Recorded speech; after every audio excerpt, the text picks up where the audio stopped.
За сайн байцгаана уу сонсогчдоо. За өнөөдөр яагаад хүүхэд амаа ангаж унтдаг вэ сэдвийн хүрээнд ярилцахаар студидтэй халуун хүүхдийн эмчиг өөрөө оролцуулж байна. За танд энэ өдрийн мэндийг хүргэе. За сайн байна уу?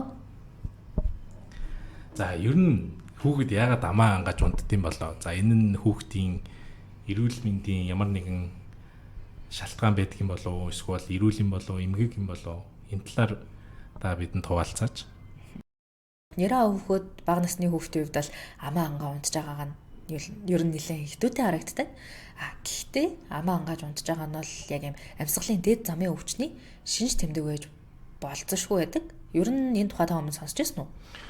Сонсож байгаа. Би одоо амаа ангаж унтж байгаа хүүхдүүдийг хамар нь битүү юм болов гэж л боддог болохоос яг тийм увсад эмгэг байна гэж бол ерөөсө бодож байгаагүй. Яагаад гэдэм бол Нэраа хүүхдүүдийн хувьд болохоор хамар яг л битүүрээгүй үед бол зөвхөн битүүрээгүй л бол зөвхөн хамраараа амьсгалж авах хэрэгтэй байдаг. Яг уйлж байгаа эсвэл хөхөө өгч байгаа үед л амаараа амьсгална уу гэхээс ер нь бол амаараа амьсгалж сурдаггүй.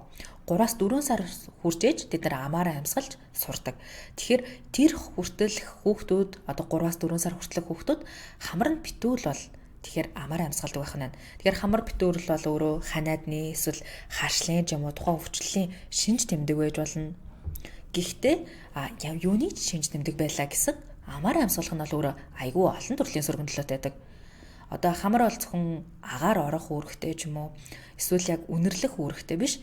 Тэрнээсээ гадна энэ хамрын хүндид агаар ороод тэр агаарыг шүүгдээд бүлээсээ уушгинд очиж яадаг.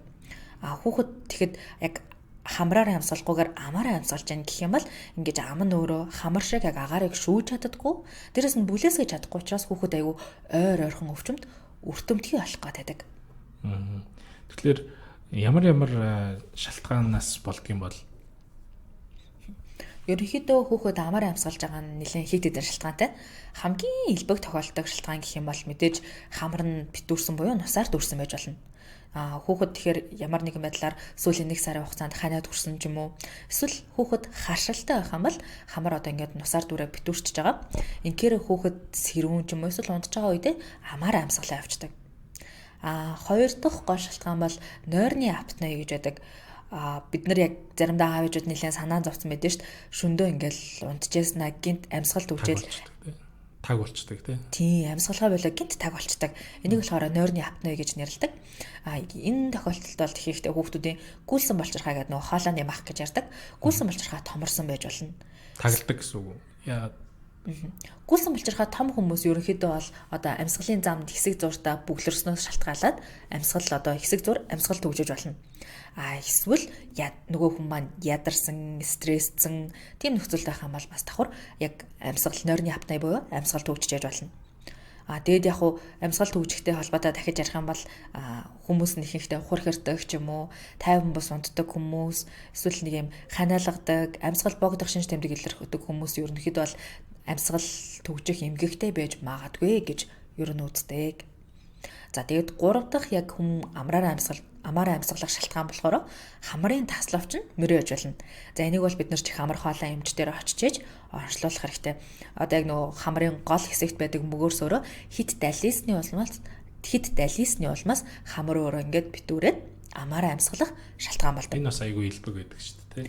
Тийм ялангуяа манай улсад бол бүр нэлээд сүүлийн үед айгуусан онцлогдож байгаа учраас нэлээд илбэг тохиолдож байгаа. Эсвэл хүүхдүүд зүгээр дуршил болсон байж болно. Сүүлийн хугацаанд нөгөө хүүхд маань ханиад хүрээд нэг 7 хоногийн хугацаанд хамрын дан битүү байснаас амаараа амьсгалж агаад үүнийхээ дараагаар хүүхэд өөрөө амаараа амьсгалж байгаагаа мэдгүй амаараа амьсгалаа л яваад ах тийм боломжтой байдаг.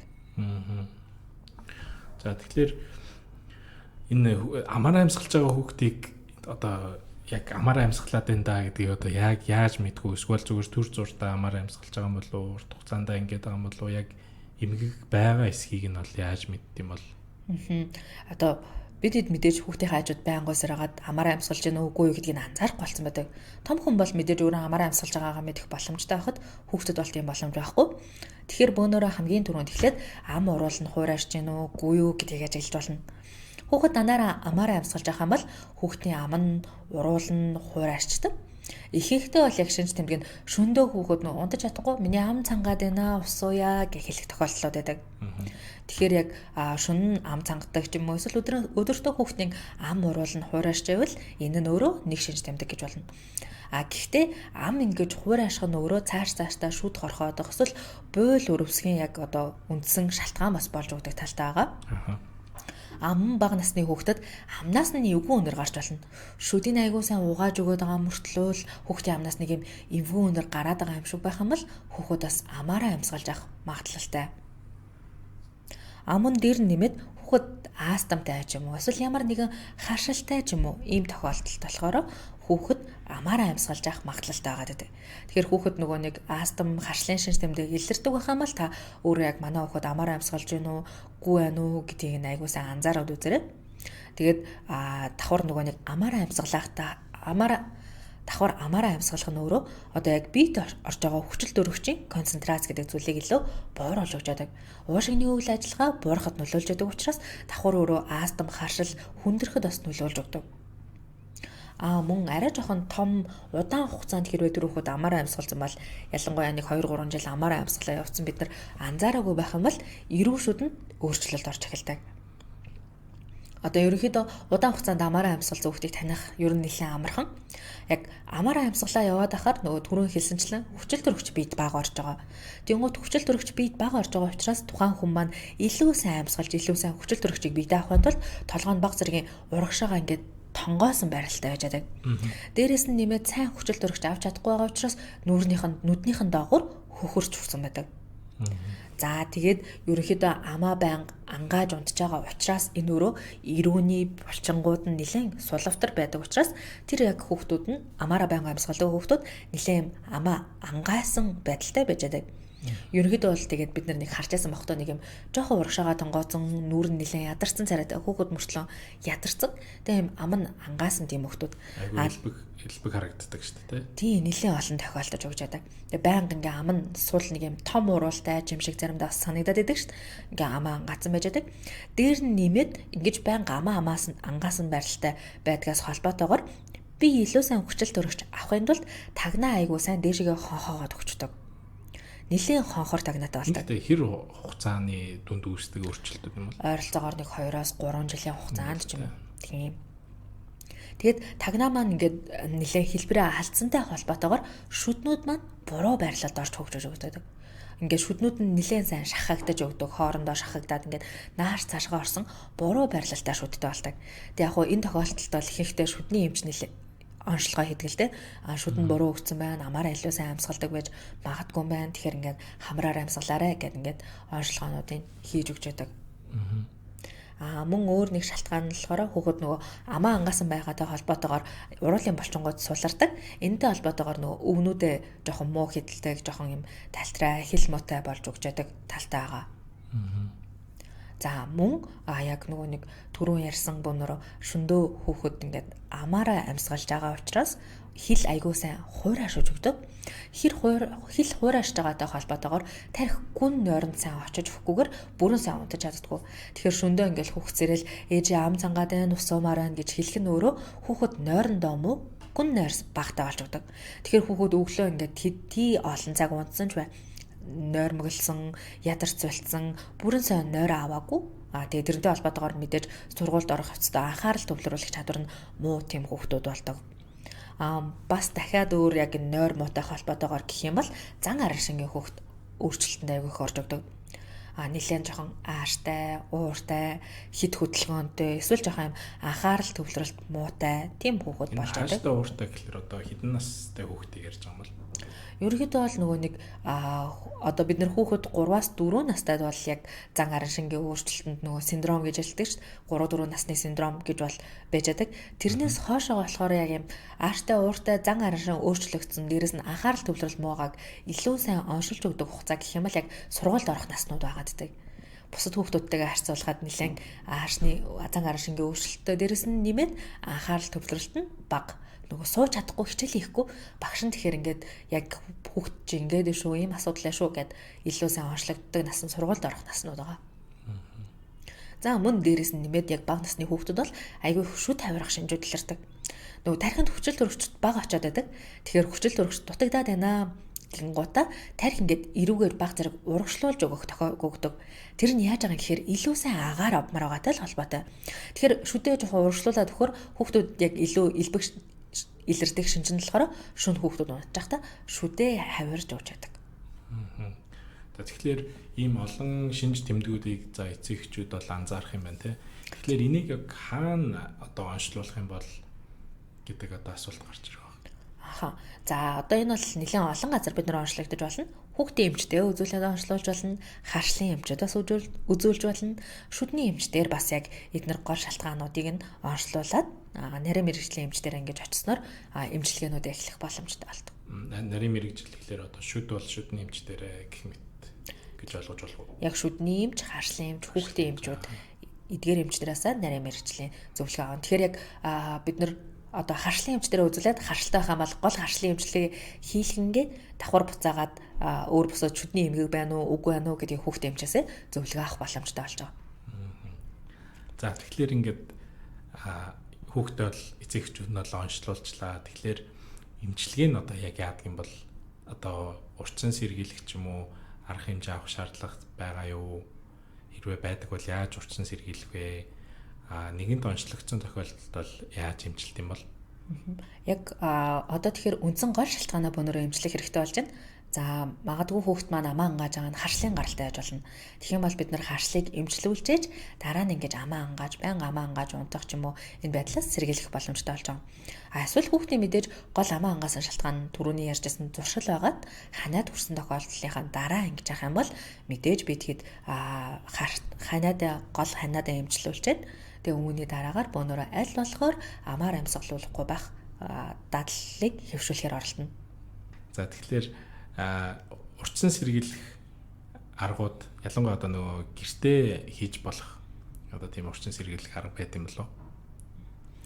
За гэртээ бол бид нар хамгийн түрүүнд агаар чившүүлэгч хэрэглэж болно. Гэрт ер нь агаарын чийг өөрөө их байх тусмаа хамар битүүрхээс аягүй сайн сэргийлж өгдөг.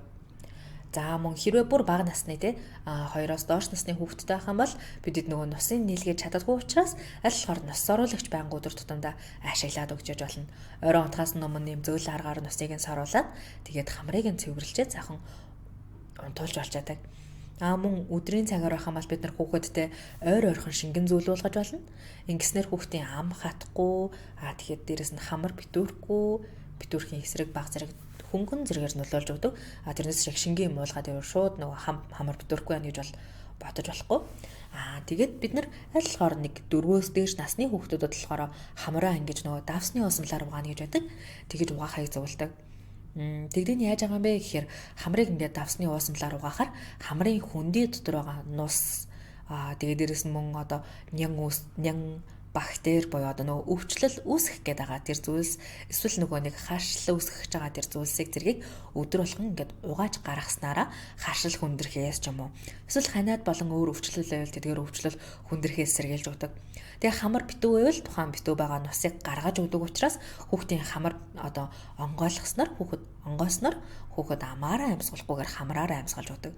Мөн бас 5-аас дээш насны хүүхдүүд байх юм бол аль болохоор нэг юм амийг нь наадаг жижигэн скотч тейпнүүд бас хэрэглэхийг зөвлөж байдаг. Гэхдээ хит бага насны хүүхдүүд бол аль болохоор зөвлөдөггүй. Тэгэхээр би одоо зөв ойлгосон байна уу, буруу ойлгосон ба та бас надад хэлээрэй.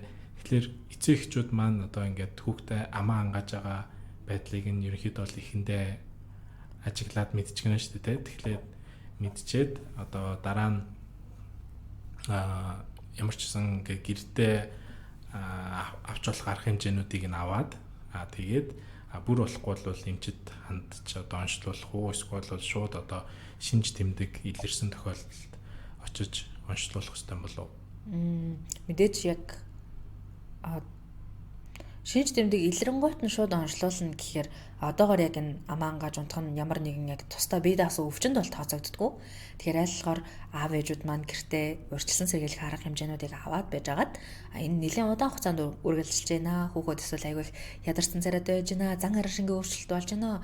Зэрэг одоо шинж тэмдгүүд илэрч байвал илүү эмчээс зөвлөгөө аваад үзүүлсэн хамаагүй дээр. Та тэгээд сая түрүүнд уртлаа одоо давсны уусмлаар хамрыг угаана гэдгийг чинь тэр нь одоо яг гэрте байдаг давсаар угаад юм болов уу эсвэл тусгай одоо хамар угаадаг зөрүүлтийн одоо угаадаг бодисууд их харагддаг шүү дээ тийм сангаар. Тэгэхээр одоо аль нь зүгээр идэм болоо. За надад бол яг одоо гадуур зарагдж байгаа давснуудаас хамгийн зөөл нь бол ирригасын гээд давс санагддаг. Тэгээд яг юм комморо хамт ирчтэй юм лээ. Хамар угаадаг юм савтаага болон давстайгаа. Тэгэхээр ерөнхийдөө бол хүүхдэд хамгийн зөөлөн хэрэгжилж болохоор санагдсан. Одоо нөгөө нэг зарим хүмүүс болохоор илүү юм давсныг нь өтгөн давстай уусамлаар хамраа угаах нь тухайн хүнд илүү таардаг үед бол тухайн ирригасын давснаас хоёрыг хийгээд угаачтай юм лээ. Хор юм хамар угаах давсны тал дээр болохоор хамар угаадаг яг тухайн сав нь байдаг. Энэ савыг болохоор бас яг нэг хүнд нэг сав хэрэгэлдэгэ хоорондоо дамжуулж болтгоо гэдэг хүмүүс манаас заримдаа жоохон мэдгүй байгаа дах шүү гэдэг шүү. Тэгэхээр яг хүүхдэд зориулсан сав байх юм бол тэр зөвхөн хүүхэд маань угаана. Өөр хоорондоо дамжуулж хэрэгэлж болохгүй гэдэг аягүй сайн анхаараарай. За өнөөдөр маш сонирхолтой сэдвээр ярилцсан халуун эмчтэй баярлалаа. Тэгээд сонсогчд маань бас мэдгүй зүйлээ мэдэж авсан бахаа гэж найдаж байна.